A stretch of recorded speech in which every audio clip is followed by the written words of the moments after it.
আজকে যে ছেলেটার বয়স 20, আগামী 20 বছর পরে তোমার হবে 40। আমার এখন 42 বছর। ধরে নাও আমার 4টা সন্তান আছে, 2টা মেয়ে আছে, 2টা ছেলে আছে।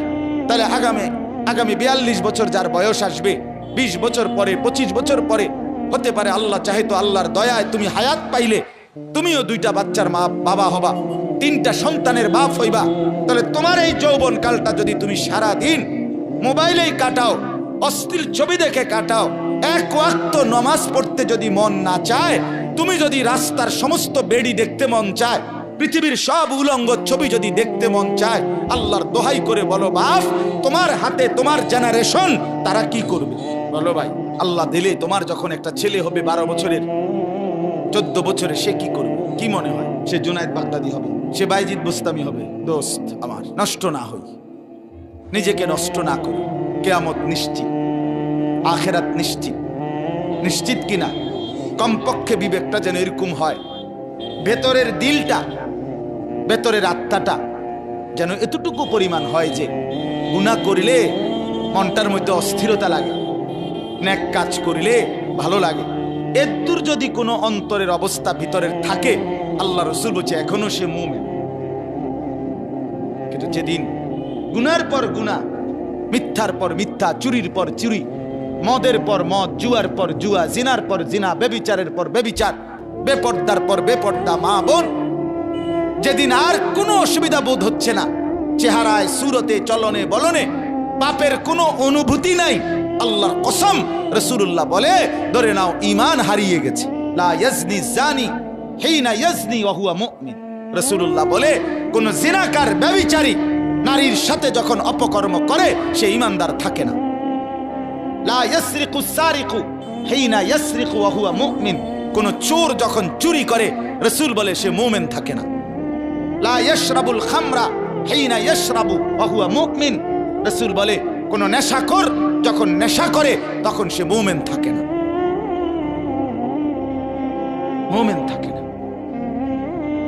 বাপ আমার, কতদিন সুদ খাইলে অভাব মিটবে? কতদিন হারাম রোজগার করলে অভাব পূরণ হবে? পূরণ হবে না।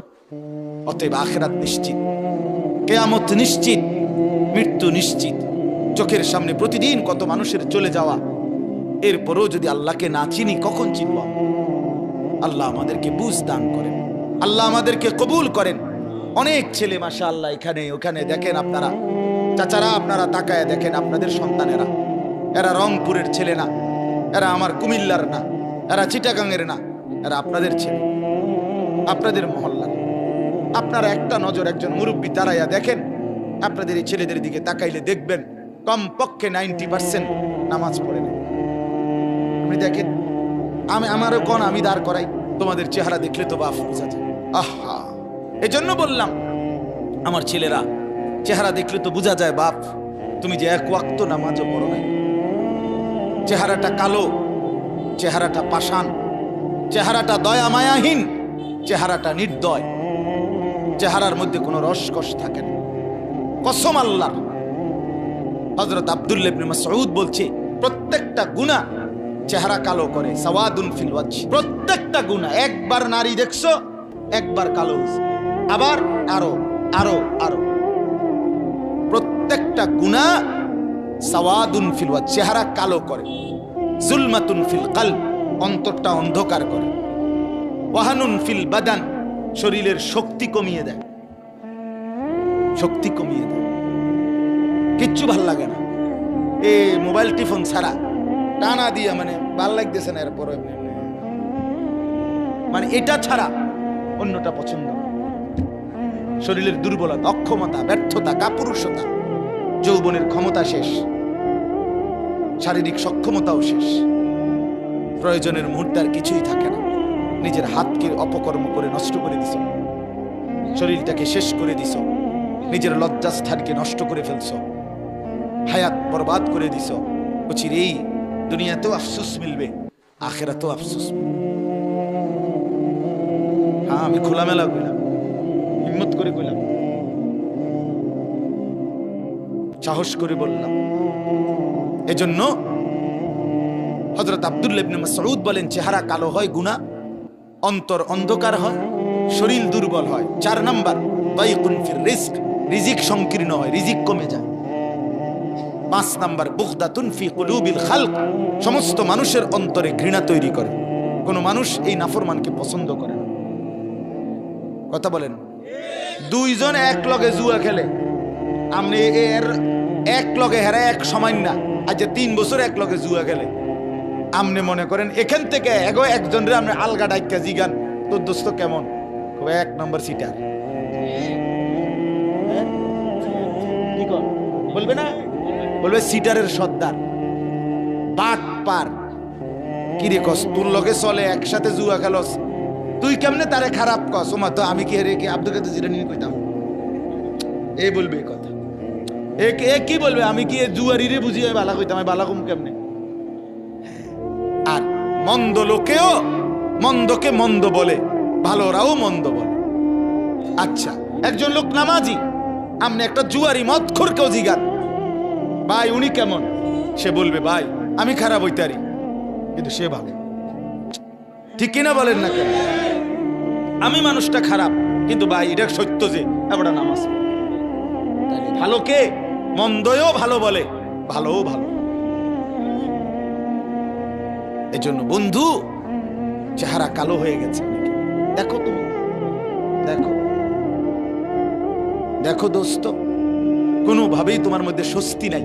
চুল কেমনে রাখলে তোমার থেকে তৃপ্তি, তুমি আজও সিদ্ধান্ত নিতে পারলা না। তোমার এটা ব্যর্থতা না? কোন প্যান্টের কোন মডেলটার উপরে তোমার তৃপ্তি হয়? আজকে এতদিন হয়েছে তুমি এটা স্থির হইতে পারলা না। অস্থিরতা, এটা তো অনেক বড় একটা ত্রুটি। অস্থিরতা যে আমি কেমনে সুন্দর লাগে আমারে, আমি এটাই ফয়সালা করতে পারলাম না। তো তোমার বাত রান দেখে তুমি বেকুবের বাত, আহাম্মক কোথাকার বেটা। আমি তো 42 বছরে কোনোদিন আর ডিজাইন বদলাইতে হয় নাই, ডিজাইন বদলাইতে হয়। তুমি তো অস্থির, তোমারে তো দুশ্মনে অস্থির বানায় দিছে। একবার বলছে ডান দিকে চুল বড় কর, আরেকবার বলছে বাম দিকে চুল বড় কর, আরেক দিকে বলছে সামনের দিকে চুল বড় কর, আরেকবার বলছে এদিক দিয়ে একবার সাদা বানায় এলা, এদিক দিয়ে বাড়াইয়া রাখ, আরেকবার বলছে এবার এদিক দিয়ে সাদা বানা। হায় হায় রে, তুমি একটা বার, আমি যদি এখানে এই ছেলেটারে বলি এই তোমারে আমি কইলাম যে একবার ডাইনা টুটাও, টুটাও নামাও, বামা টুটাও, ঠ্যাঙ্গাল কি দাও, তো একবার কইলাম ঠ্যাঙ্গাল কি দাও, একবার কও ঠ্যাং নামা, তো তুমি কি করবে? আরে খুঁজতে ই পাগল আনছি করতে, আমার এরকম শুরু করলাম, বলবে কি না বলেন না কেন? একজন স্বাভাবিক মানুষ কি বলবে যে হুজুর আপনি কা আমার লই এরকম শুরু করছেন কা, কি পাগলাম ইয়ে, আপনি আমার কোন একবার হাত উঠাইতাম, একবার ঠ্যাং উঠাইতাম, এরম কা। তাহলে তোমারে বেঈমানে একবার কয় হ্যান দিয়া কাট, একবার কয় হ্যান দিয়া কাট, একবার কয় এদিক দিয়া কাট, তোমারে কা এরকম পাগল ফাইলো? তুমি বলো না তারে যে কিরে বেঈমান তুই আমারে লইয়া কেরম শুরু করলি, তুই আমারে লইয়া কেরম শুরু করলি? তুই দিয়ে একবার কস আমারে সিবা প্যান্ট কিনতাম, একবার কস ডোলা প্যান্ট, একবার কস মারু হাফ প্যান্ট, একবার কস ছিদ্র ছিদ্রওয়ালা প্যান্ট, এটা কি? আহ বোকারে, এত্তুর দেমাগও যদি না থাকে ভাইয়া, তুমি বুঝলা কি? তোমার আকল কোথায়? তোমার দিমাগ কোথায়? তোমার বিবেক কোথায় ভাইয়া? আল্লাহ আমার সন্তানদেরকে বুঝ দান করেন। ছেলেরা হাইসা উড়াই দিও না, হাইসা উড়াই দিও না দোস্ত। তোমার পথে তুমি যাইবা গা, আমিও যাবো গা। আমি কুমিল্লা ক্যান্টনমেন্ট ফিরে যাব, আল্লাহ হায়াতে বাঁচাইলে। জিন্দিগি থেমে যাবে না। তোমার কাছে আমি আটকানো না, আমার কাছে তুমি আটকানো না। তোমার হিসাব আমি নেব না, আমার হিসাব তুমি নেব না দোস্ত আমার। কিন্তু আল্লাহর কাছে আমাদের সবাইকে দাঁড়াইতে হবে, সেখানে বলতে হবে। আমি আখিরাতের কথা বলছি, পরকালের কথা মনে করাচ্ছি। আখিরাত অস্বীকার করা যাবে না, পরকাল অস্বীকার করা যাবে না। আখিরাত নিশ্চিত, নিশ্চিত কিনা বলেন? অতএব বাপ, মৃত্যুকে তো তুমি আড়াল করতে পারো, যত মাতবরি করো ভাইয়া। আজ হয়তো বাবা তোমার ভয় পাইলা না, মারে ভয় পাও না, কেউরে মনে করো, কিচ্ছু মনে করো না, কিন্তু মৃত্যুকে কেমনে আড়াল, আল্লাহর আযাব থেকে কেমনে বাঁচবা ভাইয়া? কেমনে কেমনে? তালফাহু ওয়ুজুহাহুমুন নার ওয়া হুম ফিহা কালিহুন। আল্লাহ তাআলা বলছে জাহান্নামী, তোমার চেহারাটাকে দুনিয়ার কড়াইয়ের মধ্যে, তেলের মধ্যে, গরম তেলে যেভাবে মাছ এই পিঠ ওই পিঠ করে চাপ দিয়া দিয়া ভাজি করে, তালফাহু ওয়ুজুহাহুম, জাহান্নামের আগুনের মধ্যে জাহান্নামের গাল চেহারা এভাবে চাপ দিয়ে দিয়ে আগুনে পোড়ানো হয়। ওয়া হুম ফিহা কালিহুন, আর তখন জাহান্নামের চেহারা বিভৎস মলিন হয়েছে। এজন্য আমি আমার কথা শেষ, রাত হইছে, আর লম্বা করতে চাই না। ফেরাইবার চেষ্টা আসলে খুব বেশি পণ্ডিতি, অনেক বেশি জ্ঞানের বহর জাহির করা, এটা উদ্দেশ্য না ভাই। আমরারও কষ্ট হয়, সেই সকালে ঘুম থেকে উঠলে এই শুরু হয় দফাদফি, দৌড়াদৌড়ি, উড়াউড়ি, সারাটা দিন, রাতের 3টা 4টা পর্যন্ত এই এক অস্থিরতার জিন্দিগি নিয়েই দৌড়াই আমি। ফিকির একটাই, আমারও ফিকির একটাই, আল্লাহর বান্দারা যেন ফিরে আসে। মালিক চায় এটাই, আমার কথা বলো, আমার কথা শোনাও আমার বান্দাদেরকে, বিনিময়ে আমার বান্দারা যেন আমাকেই ভয় পায়, আমার কাছে ফিরে আসে। বান্দা যখন ফিরে আসে ভাইয়া, কেউ যখন তওবা করে, ভুল বুঝতে পারে, আবার নতুন করে আল্লাহর কাছে ক্ষমা প্রার্থনা করে, কসম খোদা আল্লাহ তাআলা ভীষণ খুশি হয়। হাদিসে আছে, আল্লাহর কোনো বান্দা যখন তওবা করে, আল্লাহ তখন ফেরেশতাদেরকে বলে, আমার ফেরেশতারা 7 আসমান আর জান্নাত সাজিয়ে দাও। ফেরেশতারা জান্নাত সাজায়, আসমান সাজায়। ফেরেশতারা ডেকে বলে, রব্বুল আলামিন কি হলো যে কারণে আসমান সাজাইলেন, জান্নাত সাজাইলেন?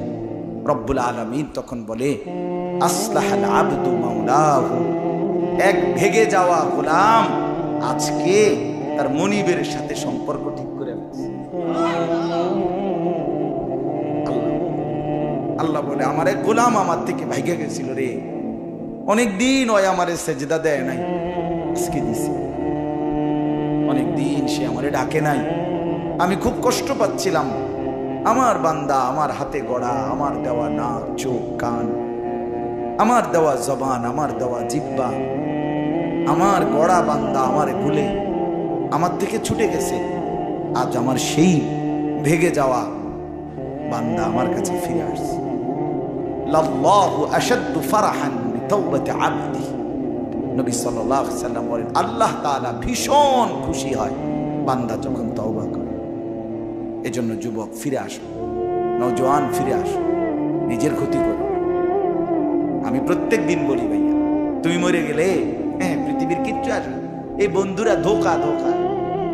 একটা ফোলা ফাইন, তুমি মরলে খানা বন্ধ করতে হবে, কসম খোদা। তুমি লিখ কেন, তোমার একটা ফ্রেন্ড এক লগে যদি বইয়ে বইয়ে বিড়ি খায়, তোমার লগে গাঁজা খায়, ফুটটা খায়, বাবা খায়, মদখোর, গাঁজাখোর, একসাথে বইয়া উলঙ্গ ছবি দেখো, ওই জানোয়ারের জিজ্ঞেস করো বলে, আমি মরলে আমার ঠ্যাংটা ভাঙলে তুই একবেলা খানা বন্ধ রাখবি। কথা বুঝেন নাই? ধোকা ধোকা, এগুলো ধোকা। আর কেউ থামবে না। আরে আপন বাপ মরলে যে সন্তানরা দিনের বেলা দাফন কাফন করছে, তারা কি সেই সন্তানরা, আপন সন্তানরা রাতের বেলা ভাত খায় না? কথা বলেন না কেন? পাশের ঘর থেকে খানা রাইন্দাইয়ে আরো বেশি খায়, আরো একটু গোস্ত লাও, যেই কান্দাটা তুমি কাঁদছো আজকে, কি ভাইয়া? তাহলে আপন বাপ, তারপরেও তো সন্তান খানা খাচ্ছে, তোমার লেগে কাঁদবে কি? এর জন্য পৃথিবী আমাদের কারো জন্য থামবে না ভাইয়া, থামবে না। সামনের গাড়ি অ্যাক্সিডেন্ট করে, পেছনের গাড়ি অপেক্ষা করে না, পাশ কাইটা কাইটা চলে যায়। জ্যাম বাইজা গেলে আরো চিৎকার শুরু করে, আরে লোক মরে গেছে, আরে মরলে মরুক বেটা, রাস্তা ক্লিয়ার করতে কম। ঠিক কিনা বলেন না কেন? ধরে বেটা বেটা কেডা মরছে না মরছে বেটা, এর লেগে বুঝি মানুষের রাস্তা আটকায় রে, মানে এই যুক্তি দেখা। তাহলে কেডা মরছে না মরছে মানে তোর মতো এক মানুষ মরছে, ঠিক কিনা বলেন না? তোর মতো এক সুস্থ সবল মানুষ মরছে বেটা, যে একটু আগে হাত নাড়তো, পা নাড়তো, সেই মানুষটা এখন রক্তে ভাসতেছে বেটা। পাত্তাও নাই, কিসের সময়? কার হাতে সময়? সবাই মেশিনের মতো, যন্ত্রের মতো দৌড়াইতেছে। রাস্তায় দেখেন না সিএনজি, অটো, কি করে সবাই, কারো হাতে সময় নেই, ঠিক কিনা বলেন? কে কাকে ঠেলিলা যাবে, কারো হাতে সময়, কে কার জন্য থাম। এই জন্য তুমি নষ্ট হয়ে গেলে বন্ধু, কেউ তোমারে ফিরাবার নাই। তোমার জন্য ভাববে কেউ, ডাকবে কেউ, কাঁদবে কেউ নাই। আরে আপন মা বাপের তো খবর নাই এখন। আপন বাপ সাইয়া রইছে, দেখে তার ফুতে আজকে 6 বছর 9 বছর এক ওয়াক্ত নামাজ পড়ে না, এবারটা বয়ে বয়ে বিড়ি খায়, বন খায়, চা দিয়া ভিজাইয়া খায়। এবারটা মাইছো না সাইকেল নামাজ পড়লে পড়ছে, না পড়লে এদের ব্যাপার। বাবুরে টিহা দোনা দিছে, টাকা দিলে খালাস। যদি সুদে টাকা দেয় বাপের কোনো অসন্তুষ্টি নেই, আর যদি টাকা না দেয় এবারটার গজবে আল্লাহর আরশ কাঁপে।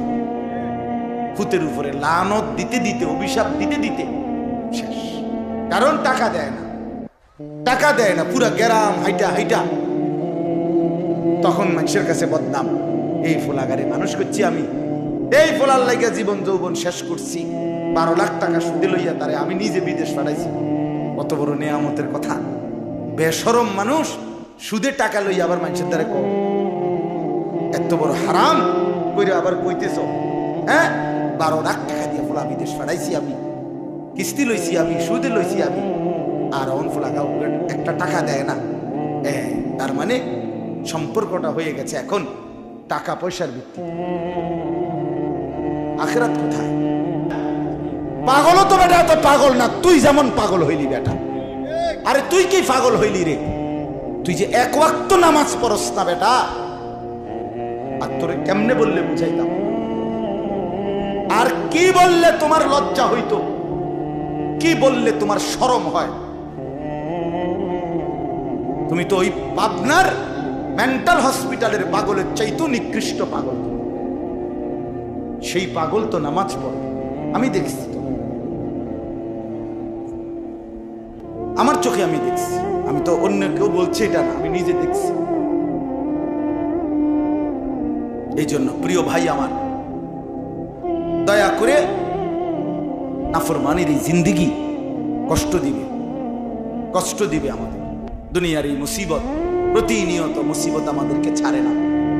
কখনো বৃষ্টি শুরু হইলে শুধু বৃষ্টি হয়, কখনো বন্যা, কখনো এবার সিলেটে আপনার একটি নির্দিষ্ট এলাকাতে এই পরিমাণ শিলাবৃষ্টি হয়েছে, একবার এত বড় বড় পাথরের গোলার মতো।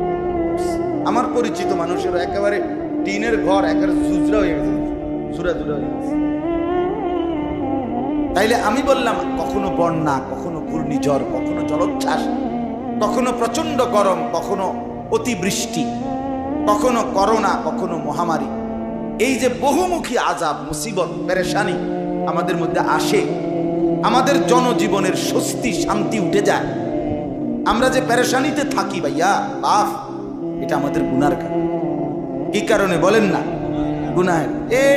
বড় বড় জাতিসংঘে, তারপরে বড় বড় দেশের ওয়ালারা বিভিন্ন গবেষণা করে, আবহাওয়ার এই হইছে, সেই হইছে, জলবায়ুর এই হইছে, সেই হইছে, এই সব এমনি এই পণ্ডিতি কথাই কইতেছে, এই হইছে, সেই হইছে, এমন করলে ভালো হইব, হেমন করলে ভালো হইব। আপনার বাংলাদেশে কোন জেলার মধ্যে আপনার স্প্রে করছে ঠান্ডা লাগার জন্য, কি জানি স্প্রে করছে বলে। আচ্ছা বুঝি এই স্প্রে করলে ঠান্ডা লাগবে, এটা তামসা করতেছে, কিছু এটা খামখেয়ালি কথা।